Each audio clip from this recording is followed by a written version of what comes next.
What's going on YouTube? This is Sidney Cumbie once again with yet another makeup video. Alright, so this video is going to be almost like a Frankenstein-esque zombie. I had an idea to do something that was sort of green.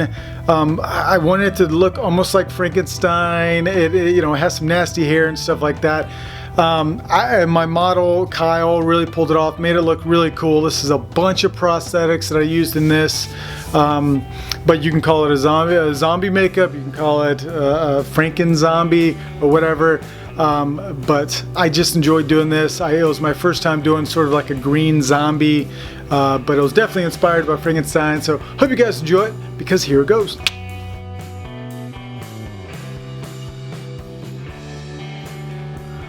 What's going on, guys? This is Sidney Cumbie. I'm just going to do a little voiceover of the video. Of course, I've done a billion of these, so if I miss something here, you can watch another one, maybe pick up a little something. This is just mainly your everyday zombie makeup, just a little bit different color than I usually do, and more inspired by Frankenstein than anything. But let's get this thing going. Alrighty, so we're getting this little video going here. This is my model Kyle. What I'm doing is I'm fixing his hair right now. I'm just combing it over because I am going to put on the bald cap first. And this bald cap was way too small for him. It was actually a small. I should have picked up another one, but I didn't feel like going anywhere. I thought, hey, maybe this one will work. And I was going to pull it way too tight. And when I pulled it tight, guess what happened? You got it. There's a big old hole in the bald cap when I pulled on it. Alright, so what I did is I pinned it in the front just to hold it there while I pull it tight, and of course over there by the ear that I'm working on, I already ripped a big giant hole. There's like a softball size hole in the back of this thing, but yeah, whatever. And this is a latex bald cap, not a Baldies or anything, so should have held up a little bit better. And really truly, I didn't think I was even going to take pictures of this makeup bald. I think I was going to put hair on it, but I tried to make this bald cap as best as possible. And at the end of it, I think it looked pretty good. And I'm using Telesis 5 right here. Usually, I mean, you don't have to use Telesis to glue down a bald cap. I like to, because I know with Prozaid, you're going to be sweating because this bald cap does not breathe. And I know Telesis usually holds up a little bit better than Prozaid. Now I'm trimming out the ears with a little bit of cuticle scissors right here, and a lot of times you don't have to go all the way around the ears with this thing, but I try to make this thing as secure as possible because of the big rip in the back of it. So I got to fix the rip, and I'm going to add extra pieces that I've cut off. I'm going to actually glue over that, glue over it, and then stretch it tight. I'm using a bent liner brush as my glue brush right here by Delium Tools. My favorite glue brush, of course. And yeah, as you can see on his the left side over there, you can see his sideburns are still showing. That's fine because I'm gonna glue prosthetics over that anyways. Alright, still using all the Telesis that I have left over to do his neck right here, and then I'm gonna move on to using Prozaid. But this is an old age RBFX piece that I'm putting on right here. Every time you glue on any kind of prosthetic, you definitely want to start from the inside outwards. So start, do from your centermost point and work your way out. That's going to work best. Maybe not all the time, but the majority of the time that's what you want to do. Still using the rest of that Telesis. And so I start from the center, so I have it pinned in the center, and then I'm working my way one side, laying that one side down, and then I'm going to go to the other side, lay that side down. You can work back and forth, but I'm just going to do one side, then move to the other. So now I'm using Prozaid right here. As you can see, I'm using another Delium Tool brush. This is just a bigger brush that I'm using to add a lot of Prozaid down so that I can hurry up and lay this piece down. Try to make this makeup as quick as possible. So now I put down some Prozaid, and while it's still wet, while it's still sort of tacky or damp, I lay the prosthetic down on top of that, because if I don't position it in the right place or I need to move it, I can peel it up and move it around. If you lay the prosthetic down while it's still sort of damp, you'll be able to move it around a little bit better. If you don't, if it's completely dry, then it's gonna stick, and you're gonna have to lift it with alcohol, because alcohol 99% alcohol will reactivate the Prosade. Alright, so I worked one side, and as you can see, I haven't done the edges yet. I saved the edges for last so that you can lift up the edges, get up under all the edges, and then stipple a little bit over it. And so I just haven't done the edges quite yet. And as you can see on that left side, I've covered the sideburn, his little hairline with the prosthetic because it's stretched right over it. Alright, I'm just protecting his shirt right there. I'm putting a little bit of poop towels on it. Alright, so I'm starting from the center, so I'm going over the eyebrows too, just to get those out of the way, and going down the center of the forehead. So I'm locking it down on the nose, and then I'm working my way out with it, and I'm locking it down over the eyes, stretching it where I need to stretch it, and then lifting and putting Prosade down up under it. Now you want to make sure that you have a full coverage of Prosade up under these prosthetics. If you don't have a full coverage of Prosade or whatever glue you're using, you're going to get a weird wrinkle when your actor or model makes a face, so be aware of that.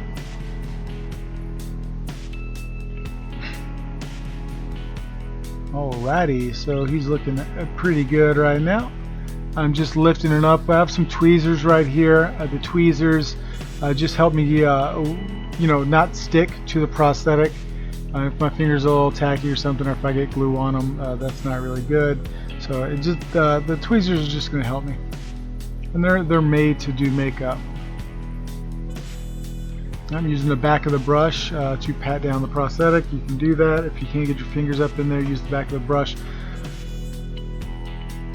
All right, and yeah, I can see his eyelid's a little gluey right there. I need to fix that. A little tiny bit of alcohol. When you're working around the eyes with alcohol, you want to make sure that you're using a tiny bit, and so that none drifts into his eyes. And I powdered over his eyebrows. You can see right there, there's a little bit of powder there, so that's going to prevent his eyelids from sticking open. Doing a little bit of stippling around the edges right here. Stippling, if you stipple over the edge, if you add a little bit of glue over the edge of a thin foam latex prosthetic, the adhesive is going to absorb through it, because basically foam latex is a sponge, so it's going to absorb through it and it's going to glue itself down. That said, you do want to make sure that you are lifting edges and getting glue up under it, but for just little thin edges that aren't glued down, you can usually stipple right over the top of that. Just put a little bit of glue right over the top, like I'm doing right there, and it will glue itself down. And I'm just dabbing glue over the edges right there. And this is a zombie. It doesn't need to be super beautiful. I didn't plan this as being an old age piece. I knew I was going to do like a Frankenstein-esque zombie with this prosthetic, so you don't have to be nice and neat with it. I've been stippling Prosade out on his skin a lot. It's not really going to matter at the end of this makeup because he's meant to be kind of grungy and nasty. Alrighty. I think we're going to change shirts pretty soon too. I'm not a huge fan of powdering, but I've been trying to get into it just so that nothing sticks. Alright, we got a chin right here. Oh yeah, there we go. So I'm stippling over the edges. You can see I'm trying to texture the prosthetic out. Stippling a little bit of Prosade over the edge is going to blend it better into the skin or the bald cap. So you want to think about that. Just getting a little white sponge and stippling just a little bit over the edges. So now I'm starting from the center, as you can see right here, center. Just locking it on the chin, and then I'm going to stretch it onto the lip. You see, I'm going to make it fit. Because these are generic prosthetics, sometimes you just got to stretch it. And with foam latex, you can stretch it. It has a good elasticity to it, so you can stretch it pretty far. But beware, don't pull it too hard, or you might just rip the prosthetic. And right there, I just put a little bit of zinc oxide on his lip. Zinc oxide is just going to dry it out, help the prosthetic stick to his lip better, because moisture and heat that come out of the mouth loves to lift prosthetics. So make sure when you're laying down a foam piece like this, or even silicone piece, you can do a little bit of zinc oxide on there, just to make sure nothing lifts. Nothing, from the lip. Even the corners of the mouth, I usually do the corners of the mouth, the lips, or maybe around the nose, because that heat and moisture that comes out. So now I'm just adding a little bit of Gore. I didn't really plan to add Gore.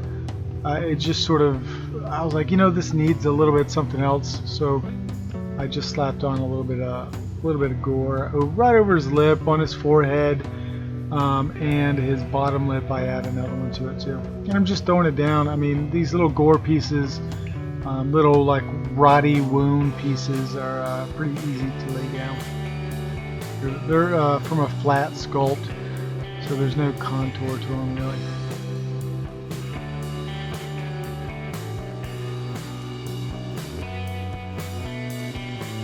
And just powder that.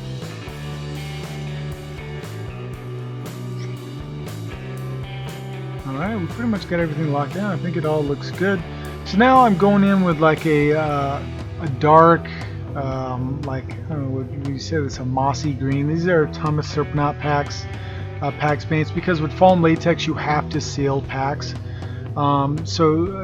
This is basically the sealer that I'm using. Generally, PAX paint is 50% acrylic, 50% Prosade. Not all the time though. There are different products that you can use to seal. This is a PAX-like paint that Thomas Surprenant makes out of Beta Bond and cosmetic grade pigments. Now I'm using a sea sponge just to add a little bit of color to the bald cap and maybe to his neck and everything. I'm not looking to completely cover this prosthetic because I am going to do layers on top of it, but I'm just getting most of it. And we changed his shirt so I can get down up in that neck. So now I'm using a purple PAX. This is still PAX. Put into the wounds, any shadow areas, any bloody pulley areas where blood would pool there, I would think. Just making him more dead, I guess. I don't know, it's just I use purple in almost every makeup I do. I love purple. It just works really well when you're, especially if you're doing dead things. I made it a little bit muddy on the neck. I mixed the green and the purple together. And this is Thomas Surprenant PAX, so it comes off the skin much easier than the PAX that you make at your house. So beware of putting too much PAX on the skin. That could be an issue. I'm using 2 brushes. This is the smaller stipple brush, and I was also using a larger stipple brush by Delium Tools. So now this is a lighter green color, more of almost like a mint green, that I'm sort of dry brushing onto the skin, so that you can still see the purple and the dark green up under it. I'm sort of just dry brushing it and blending it with another brush. So I sort of lay it down with one brush and just blend it in with another one. So you can still see the purple in the wounds, up under the eyes, and the wrinkles. That's what I'm going for. I want to see the undertones. So this is, you know, that basically what I did first. The green and the purple. That's like a blood layer. So I want to be able to see that layer underneath. So I'm using a little bit of Ben Nye Bruise Wheel, putting a little bit of purple under his eye. Just getting this out of the way. Let him look up. Using a liner brush, and then I'm using that finger brush right there to smooth it out. The finger brush is very gentle. It's a very soft brush. It's great for under the eyes. So I put a little bit of purple under the eyes. I'm also going in with a little bit of maroon red to make them a little bit more sickly. Besides having, you know, just too much purple on there. I'm just blending it in. I'm even blending it in around the nose, in the ears. I use cream in the ears, on the lips a lot, around the nose.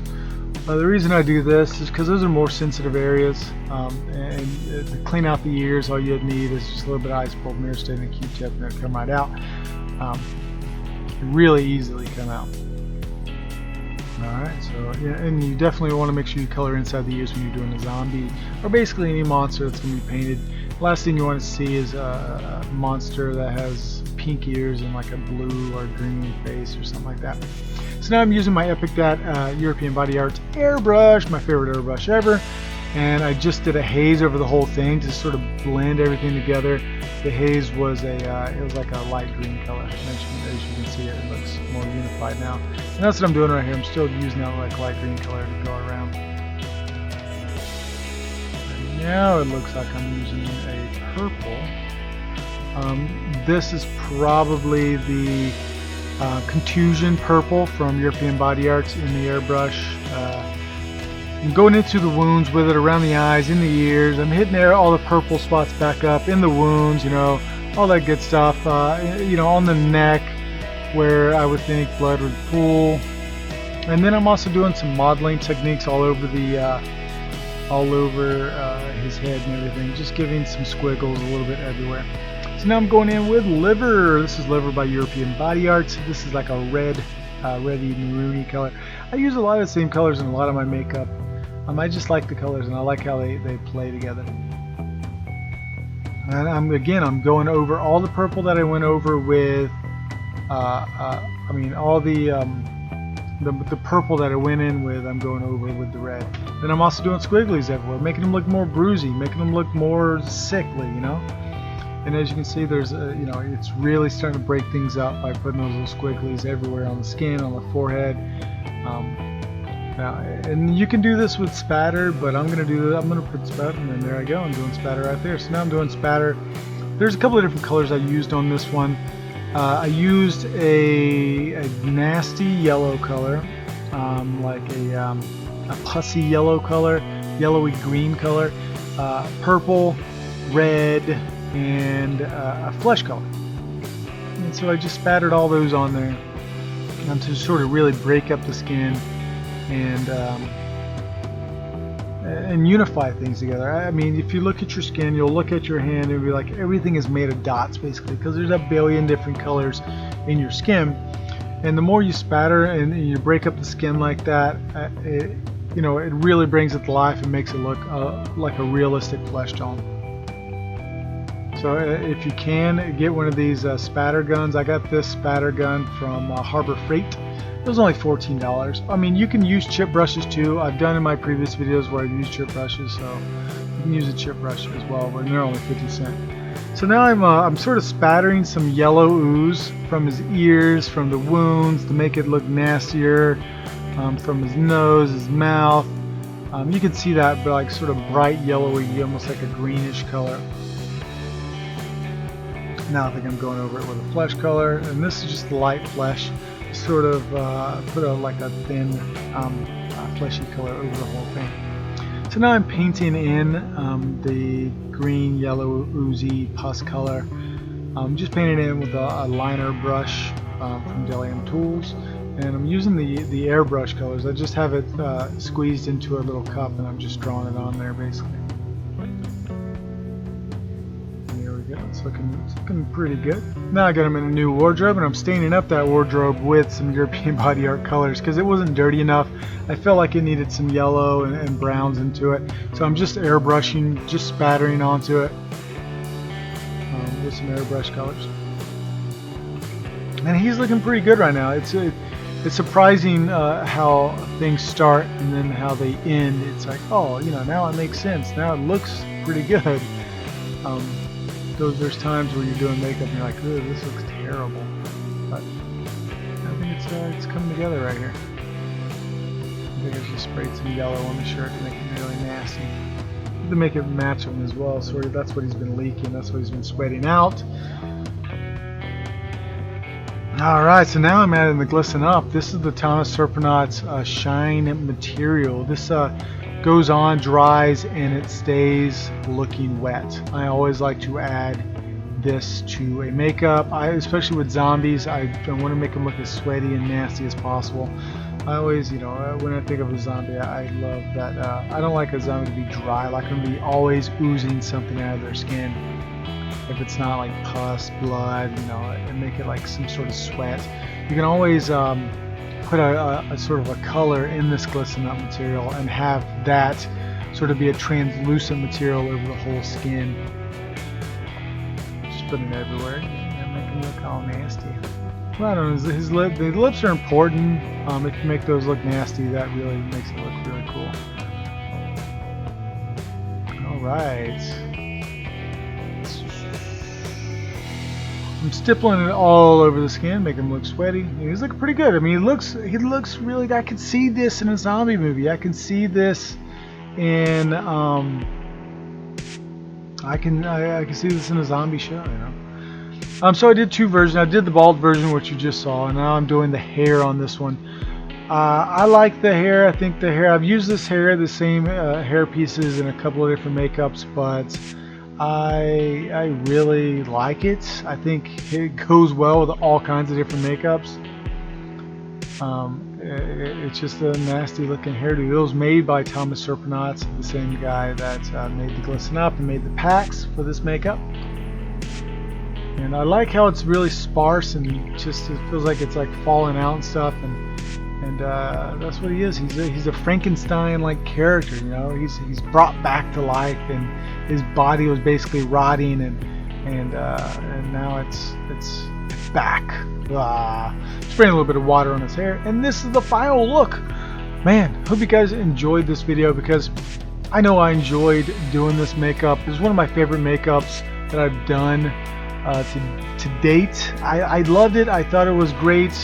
The contacts were great. The paint job I loved. Maybe you guys got something out of this video. If you didn't, I do have a lot of other zombie videos on this channel, and if I missed something, maybe it's on that video. But until next time, guys, make sure you subscribe to this channel. Tell the people about it if they want to get into makeup. Tell them to watch my videos, and maybe they'll get inspired to do something. But until next time, guys, subscribe, share, tell your friends. The more subscribers, the more videos I can do. Thanks, guys. Bye.